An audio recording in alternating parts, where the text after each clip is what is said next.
बातमी आपल्या हक्काची। पंतप्रधान नरेंद्र मोदी यांनी मन की बात कार्यक्रमामध्ये हर घर तिरंगा अभियान साजरा करण्याबाबत केलेल्या आवाहनानुसार भाजपतर्फे राज्यभरात 9 ते 15 ऑगस्ट दरम्यान हे अभियान मोठ्या उत्साहात साजरे केले जाणार आहे।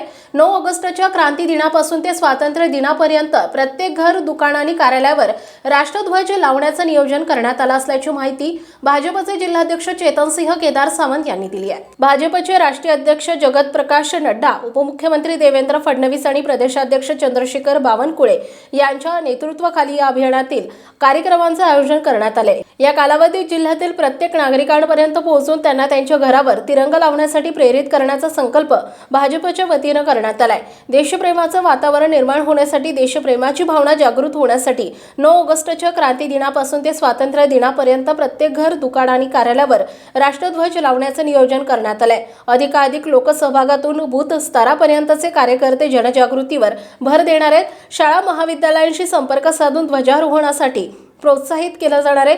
11 ते 14 ऑगस्ट या काळात पक्ष संघटनेच्या प्रत्येक मंडळात तिरंगा यात्रा होणार आहे। 12 ते 14 ऑगस्ट दरम्यान महापुरुषांचे स्मारक, पुतळा परिसर, स्वातंत्र्य सैनिकांच्या स्मारक परिसराची स्वच्छता करण्यात येणार आहे। देशभक्तीपर गीत, तिरंगा यात्रा, मेळावे, सार्वजनिक ठिकाणी होर्डिंग लावून देशभक्तीचा प्रचार आणि वातावरण निर्मिती करण्यात येणार आहे। घरोघरी तिरंगा फडकवणे, महापुरुषांच्या स्मारक पुतळ्यांची स्वच्छता, फाळणी, विभीषिका, स्मृती दिन अशा विविध कार्यक्रमांचा समावेश असल्याची माहिती भाजपचे जिल्हाध्यक्ष चेतनसिंह केदार सावंत यांनी दिली आहे। सोलापूर जिल्ह्यातील तसेच सांगोला तालुक्यातील महत्त्वाच्या आणि ताज्या बातम्या पाहण्यासाठी आजच आमच्या पंचनामा लाईव्ह न्यूज चॅनलला YouTube वर सबस्क्राईब करा आणि बेल आयकॉन प्रेस करा।